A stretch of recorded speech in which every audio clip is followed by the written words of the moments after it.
Today's interesting because I've already started this video twice, and that's not usually how I do things. So maybe it's because I'm attempting to deliver something more factual than my usual flow state kind of rant, my seed and thread where I just begin.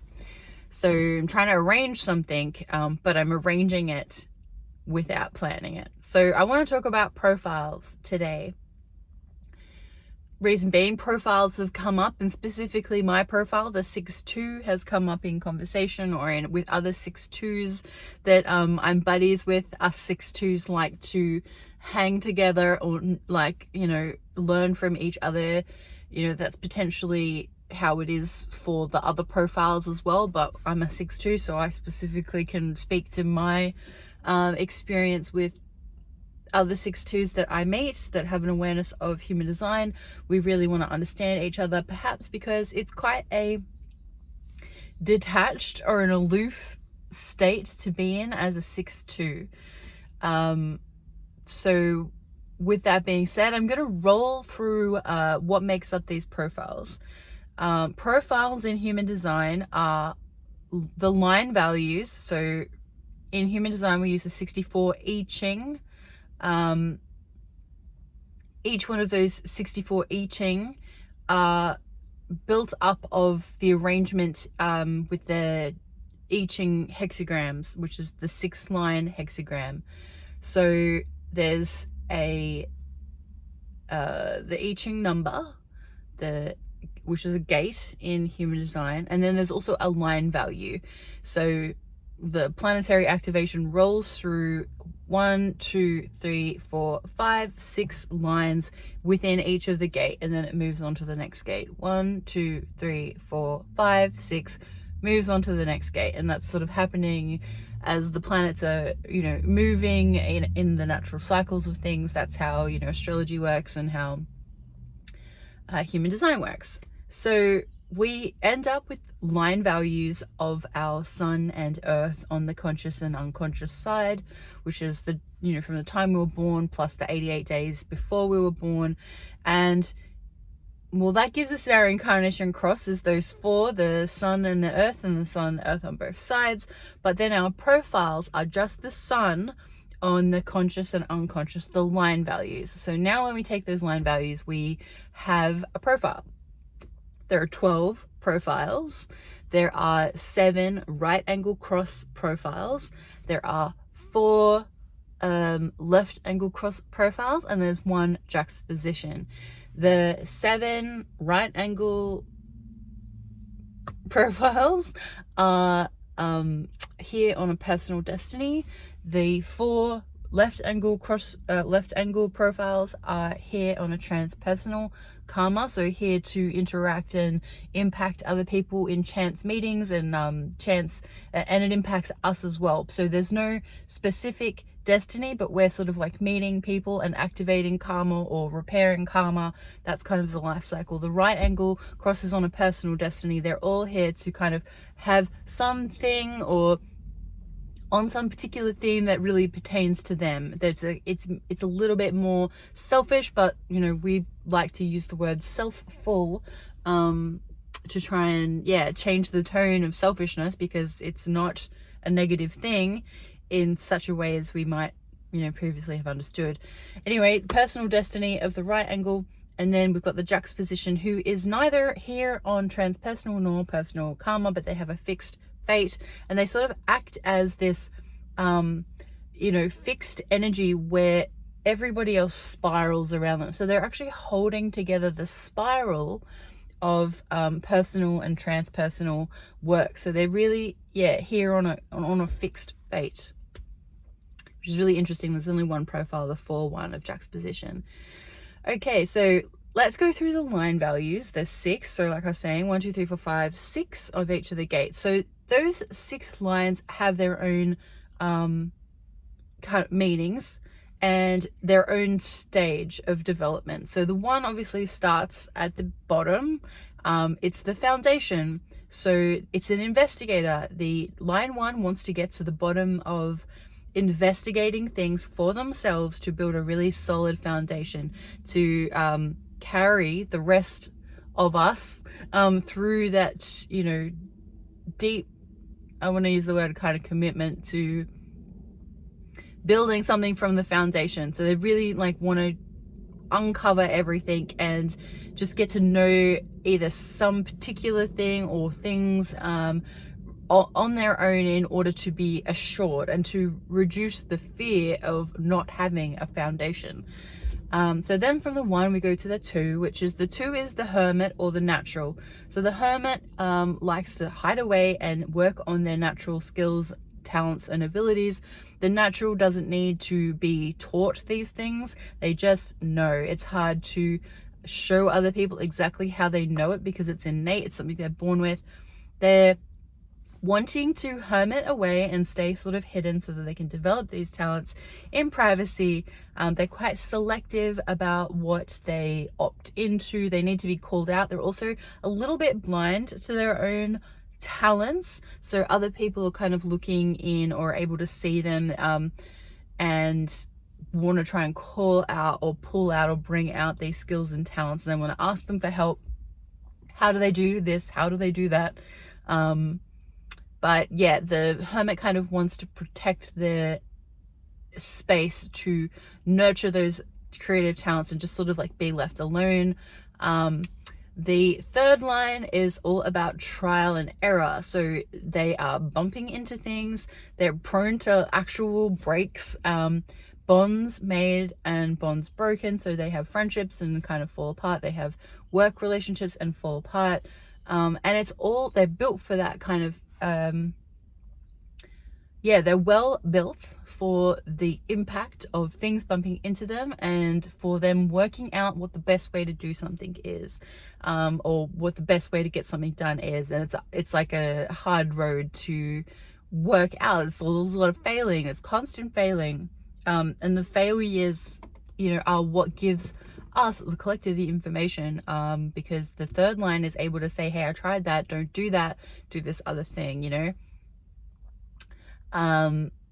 And the 4th line we've got, they're it's internal networks. They're inner networks. So 4 lines are very social creatures. They really work within their inner network and their opportunities. They're opportunists. Their opportunities come from their inner networks. So maybe they've got, you know, a friend of the family who gives them their first job, who introduces them to their partner, and then they, you know, go to the movies with a group of people, and then, you know, another job opportunity comes there, or maybe they meet someone that they'll live with, or someone that'll build their house, and it's kind of all coming from that inner network. And there's there's just a socialness with the 4, and the 5 line then jumps to being external. They're working best with strangers. They're here to break the status quo. So they're known as the heretic. They can ruffle feathers. People will project onto them. So it works in 2 ways with the projection. People project onto them at like a hero status, where they think, you know, they've just met this person, and because they work best with strangers, people project onto them their, you know, highest hopes. But if the expectations aren't clear, and if the relationship, you know, lags on too long, and maybe their initial expectations of these heroic kind of efforts don't happen, don't eventuate, then those projections can actually turn sort of sour, and people can expect too much of them. So they're really a get in, get out type of get in, get out energy, or just like keeping it moving, keeping it flowing, setting really clear expectations. But yeah, they're here to be the heretics, to change the status quo and to externalize, so to sort of like send things out into strangers, if that makes sense. And then we get to the 6th line. The 6th line is at the top, reflecting on all of the previous 5 lines. So there's an aloofness, and then a detachedness, and the 6th line is the role model. So we've kind of like been there, done that, worked it all out. We don't really want to like sit down on the ground working all this stuff out anymore. We don't want to like be getting to the bottom of things through study necessarily. You know, we're we've just moved through all of the lines. We're kind of like out of the fray now, and there's a lot of reflection, and we sort of, depends if it's your conscious side or unconscious side, but there's a certain sort of embodiment of this role model, like wanting to share the wisdom of, you know, all of those experiences that have gone before. And one of the significant things with the line 6 is a tripart life. So the first 30 years, they act like a line 3, bumping into things, trialing and erroring, making lots of failures, making lots of mistakes, and then it can be quite spicy. There's a lot of activity because we're down in the world, we're down, like, you know, working things out. Then we get to this phase between 30 and 50 years of age where it's called on the roof. When we're on the roof, we're sort of digesting that first 30-year experience and working out what to pull from it, what to take from it, what are the important lessons. And we're also kind of taking a bit of a break, going like, because we really probably went through a lot of shit. So, and I say we because that's me, so I'm not as detached from this, speaking of this one. They go through a lot, so there's a lot of decompressing and rest, and they're actually a little bit invisible in this time. It's a little bit hard for them to, like, you know, come back down and be amongst the people. We're really kind of energetically forced. Either, you know, we choose to be that way, or life circumstances will just pull us out of it and put us somewhere while we actually take the time to work out the takeaways from the first 30 years. Then the exciting part is we hit 50 and we come back down off the roof, and we're able to sort of be seen again and work with people and really go into that more confident or more seen role model phase, where we're impacting and effective and seen as the role model. So I am 40 years old. I am in the middle of my on the roof period, and I know other 6-2s who are my age, so we're all on the roof. I know a couple that are coming off the roof, so they're in their 50th year or just past their 50th year, so it's really interesting for us to, like, be watching what those 6-2s look like. And so, yeah, as I was saying, the 6-2 in of itself is quite a detached line profile, because we've got the 6, and particularly in that those middle 20 years of being on the roof, we're kind of invisible and you're kind of pulled away from things. And then you've also got your, so that's, sorry, just to clarify that the first number in the profile is your conscious side, and the second number is your unconscious side. So if you're a 6 and 6 comes first, then your mind, like what I think of myself, really resonates as the 6. And then my body is really the 2, and that's kind of what other people are able to see in me a little bit more. So I may kind of try and be the role model more than other people giving me credit for being the role model, and more people might see me as the hermit, as the selective person that's kind of hiding and developing these natural talents. But I see that in myself now too, and human design has been one of the hugely enlightening pieces to give us this information, because, you know, having this experience of that first 30 years as a 6th line, and then you kind of do get a little bit like, what's happened to my life, like what's happened in this next 20 years. Like from 30 to 50, I certainly personally feel the maturing and the reflection, and you know, but I have other things in my chart as well, which is, you know, to do with refinement. I'm the 33 point, my sun sign is the 33.6, so retreat and refinement are also a large part of my story. So, you know, maybe it's been a little bit less uncomfortable for me because of that, because there are, I don't know, that I guess that just, it makes sense. Like I've got several things that just really pull me away and into retreat. But then there is this kind of reflection. It's like, oh, what happened? Because I was, you know, playing in bands, and I was making music videos, and I was out and about, and I was socializing, and I was doing all of these things, and I was, you know, had all these jobs, and I had the energy in that first 30 years. And then it took a little while, as 6'2s, when we're discussing these things, we do talk a little bit about it can take a little while to catch up with the fact that you're on the roof. For myself, like, I did notice a slowing down, but it was probably, I was 36. I was probably like 6 years into it when I was like, oh yeah, I really time out. Like, I guess the nature of the parties and the social things that I was going to was changing. But yeah, I don't know. There were other distractions like work and house life. And I guess I started playing music more in a solitary sense. So instead of playing in bands and always rehearsing, I was like just holed up in my garage, decided to learn how to self-produce and do production.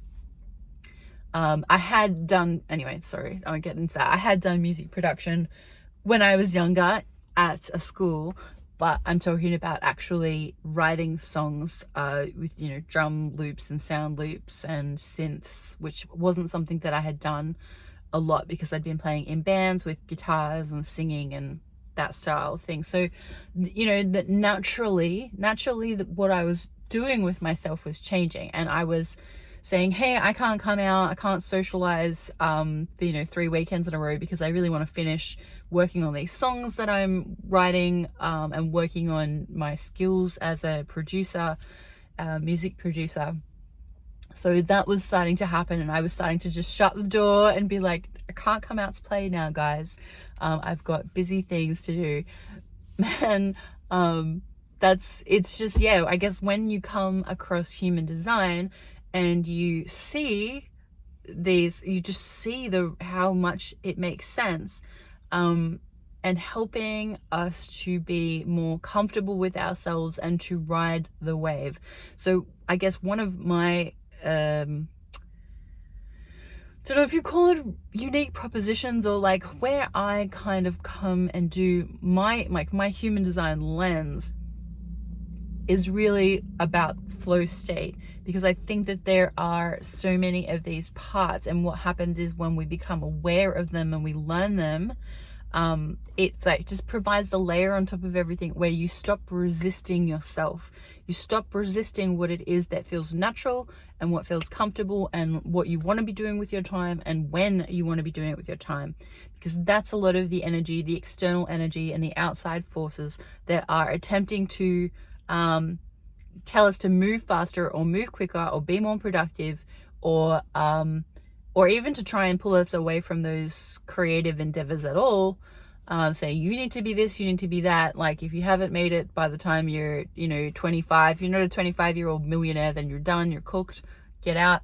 And that's just not the case. So we know with astrology already, there's, you know, things that we see in an astrology chart, in a natal chart about, you know, the life evolving and having, you know, things grow in over time. And I've got Saturn in Saturn Libra house 5, if anybody understands that.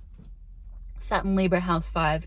So I've always had a challenge when it comes to my like music and my art and my creativity, but because Saturn's there, it's also something, like I've got Libra, so it's all about beauty and balance, but it's also Saturn, so Saturn's gonna take a long time to sort of work through that challenge. So I've always had some kind of awareness, but I don't think I paid a lot of attention to it, in that I was still thinking that actually music was not something that I would keep pursuing because I would be too old, too ugly, and tired. That's what. So eventually I got to work through that, and I mean, it was just before human design came through, I really knew in my bones that, you know, I had potential to actually go from strength to strength, and I wasn't going to be following that same narrative of, you know, get old and degrade, but I will actually get older and improve and refine and mature and, you know, grow into that role model, but also to refine those natural talents and natural skills. So that is in fact what is happening. And I've heard, there's just, I was listening to another podcast about the 6-2, and yeah, the idea of a lot of us, I talk in these really like broad, big terms, so I apologize for that, but there is sometimes people are trying to be stuff that they're not. They're working with people and expecting that they measure up in a certain way, or that they meet the same type of timeline, or they hit the same type of notes of success as other people, and it's just not the case. And human design really provides that wisdom of differentiation, to support us to really lean into what we are here to do, and to help us to clear out the noise and the distractions and the external forces which would try and convince us of some other narrative which actually isn't our pathway. So yeah, this is my talk on profiles. I'm trying to keep these somewhat brief. I don't know why, because this is what kind of the time that I have for these. So again, if you've watched this, if you've seen this, if you found it helpful, if you'd like to work with me, please navigate to my website, naturalflowalchemy.com. I am finding the more people that I serve, the more excited and illuminated I get, knowing that I really, really see so much value and so much potential, but also like the way to weave that current and to help people to support that flow. And flow is really like working with what you've got in the way that you're going to work with it, and it's building your own current, it's riding your own wave. And there is a really beautiful harmony that we get from when we're tuning into ourselves to that degree. So that's where I'm really noticing that I can support people with how to sort of weave and flow through their own being. Have a beautiful day, and I will speak to you again soon. Lots of love.